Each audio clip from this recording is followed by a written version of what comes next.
Good morning, student. I am Gopi Kumar Srivastava, and this is my second video of revision class of class 12, Money and Banking chapter of Macroeconomics. In the previous video, हम लोगों ने discuss कर चुके थे previous video में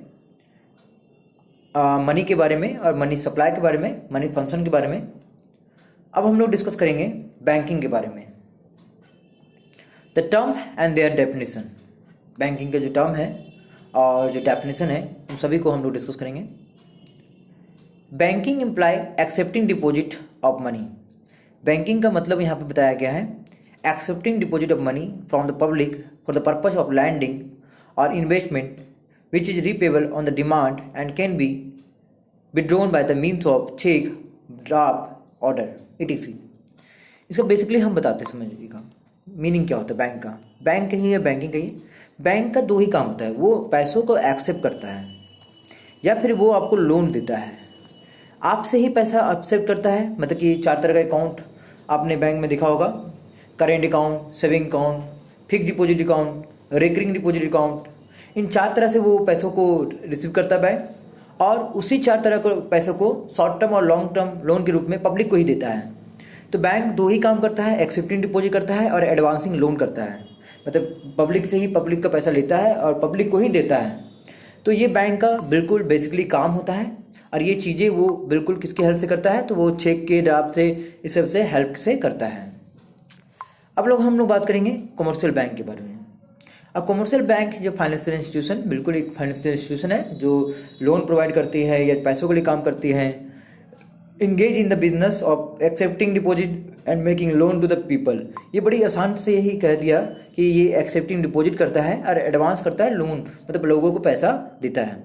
मतलब commercial bank profit motive के लिए होती है, और ये इस तरह के बैंक जो है लोगों से एक्सेप्ट डिपॉजिट करते हैं। मतलब सारा पैसा आप डिपॉजिट कर सकते हैं बैंकों में, सेविंग अकाउंट के रूप में, फिक्स डिपॉजिट अकाउंट के रूप में, रेकरिंग डिपॉजिट अकाउंट के रूप में, फिर वही पैसा आपको लोन के रूप में प्रोवाइड कर देता है। अब हम लोग बात करते हैं सेंट्रल बैंक के बारे में। Central bank is apex institution of the country that control and regulate the monetary and the financial system of the country. बिल्कुल जो सेंट्रल बैंक है वो सबसे बड़ा बैंक है, एपेक्स बैंक कह सकते हैं आप इसको, सर्वोच्च बैंक कह सकते हैं। ये सारे कमर्शियल बैंक को, सभी मॉनेटरी हो या फाइनेंशियल सिस्टम को कंट्रोल करता है कि मनी भारत में या किसी भी देश में, जो हर देश का अपना अपना एक आरबीआई होता है। जैसे भारत में हमारा जो सेंट्रल बैंक है उसका नाम है रिजर्व बैंक ऑफ इंडिया, और उसी तरह से बाहर भी बहुत सारे बैंक होते हैं। हर देश का दो तरह का बैंक होता है, एक कमर्शियल बैंक, एक सेंट्रल बैंक। कमर्शियल बैंक जो प्रॉफिट कमाने के लिए काम करती है, जिसका काम होता है एक्सेप्टिंग डिपॉजिट, एडवांसिंग लोन, वहीं आपका आरबीआई का काम होता है, वो सभी कमर्शियल बैंक को ये कंट्रोल करता है। ठीक है, रेगुलेट करती है, फाइनेंशियल सिस्टम को बनाए रखती है कि कितना किस तरह से मनी सप्लाई होगा मार्केट में। ठीक है, तो इस तरह से जो आरबीआई है सभी बैंकों का बैंक है, आप इसको father of bank, mother of bank कह सकते हैं। अगला है फंक्शन ऑफ कमर्शियल बैंक। अगर बात करें तो कमर्शियल बैंक का तीन फंक्शन है। पहला एक्सेप्टिंग डिपॉजिट, पब्लिक से वो लोन एक्सेप्टिंग डिपॉजिट करता है चार तरह से, जैसे करेंट सेविंग अकाउंट खुलवा देगा आपका, या करेंट अकाउंट खुलवा देगा, या फिक्स डिपॉजिट अकाउंट खुलवा देगा, या रेकरिंग डिपॉजिट अकाउंट खुलवा देगा। तो इस तरह से चार तरह का अकाउंट को वो एक्सेप्ट करता है आपका कमर्शियल बैंक, और वही पैसा को आपको लोन के रूप में देता है या कहीं इन्वेस्ट कर देता है। तो ये कमर्शियल बैंक का बेसिकली फंक्शन है। फिर agency function of commercial bank, मतलब कि इसके अलावा भी क्या क्या फंक्शन है कमर्शियल बैंक का, तो वो भी हम लोग डिस्कस कर लेते हैं। जैसे remittances of fund, fund transfer करता है। Collection and payment of fund, बिल्कुल सारे फंड को कलेक्ट भी करता है, पेमेंट भी करता है। Sale and purchase of security, मतलब शेयर्स को बेचता खरीदता है। रिप्रेजेंटेशन एंड द कॉरस्पॉन्डेंस, इस प्रकार से रिप्रेजेंट करता है, कॉरस्पॉन्डिंग करता है।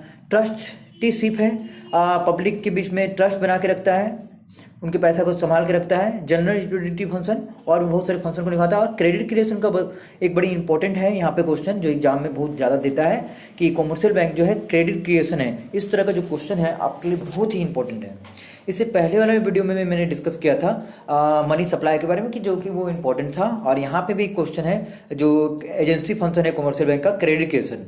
क्रेडिट क्रिएशन का मतलब होता है कि कॉमर्शियल बैंक जो होता है वो नोट तो नहीं छापती है पर नोट को क्रिएट कर देती है एक्सेप्टिंग डिपॉजिट और एडवांसिंग लोन के थ्रू। जैसे कुछ लोगों से पैसा लेता है, कुछ लोगों को पैसा देता है, तो इस तरह से ब्याज के थ्रू वो पैसा कमाता है और वो क्रेडिट क्रिएशन कहलाता है। क्रेडिट क्रिएशन मतलब लोन देने की एबिलिटी को बढ़ाता है या पैसा देने की एबिलिटी को क्या करता है, बढ़ाता है। तो यहाँ से जो हमारा क्रेडिट क्रिएशन जो है वो जो टॉपिक ये बहुत ही इंपॉर्टेंट है कि यहाँ पे क्वेश्चन भी बोल सकता है कि क्यों कमर्शियल बैंक को हम क्रेडिट क्रिएशन कहते हैं। इस तरह से क्वेश्चन आता है एग्जाम में, तो आप इस क्वेश्चन को जरूर ध्यान दें। और आप इस तरह का जो क्वेश्चन हमने डिस्कस कर लिया है पहले ही इस चैप्टर में जब मैंने पढ़ाया था इसको, तो आप इसे अच्छे से ध्यान दें। फिर factor affecting the credit creation, कौन कौन सा फैक्टर होता है जो क्रेडिट क्रिएशन को अफेक्ट करता है। तो ये आपके जो टॉपिक हैं, ये जो टॉपिक हैं जैसे कि primary cash deposit, cash reserve ratio, banking habit, policy of the central bank, ये सब चीज़ें क्या होता है क्रेडिट क्रिएशन को अफेक्ट करती हैं। पर ये उतनी इंपॉर्टेंट नहीं है बात, ये आपसे नहीं पूछा जाएगा एग्जाम में, ठीक है। फिर आते हैं function of the central bank, कि फंक्शन क्या है सेंट्रल बैंक का। जैसे कमर्शियल बैंक का जो फंक्शन था हमने डिस्कस कर लिया है, बट इस टॉपिक को हम लोग नेक्स्ट वीडियो में डिस्कस करेंगे। ये वीडियो हमारा यहाँ पे कंप्लीट होता है, जहाँ पे हम लोग कमर्शियल बैंक के बारे में डिस्कस कर चुके हैं। इससे पहले वाला वीडियो में हमारा मनी के बारे में डिस्कस हो गया है, फिर हमने कमर्शियल बैंक के बारे में डिस्कस किया है। अब लास्ट जो हमारा अगला वीडियो जो होगा वो सेंट्रल बैंक के रूप में होगा। तो thank you, this video completed. The next video we discuss about the central bank.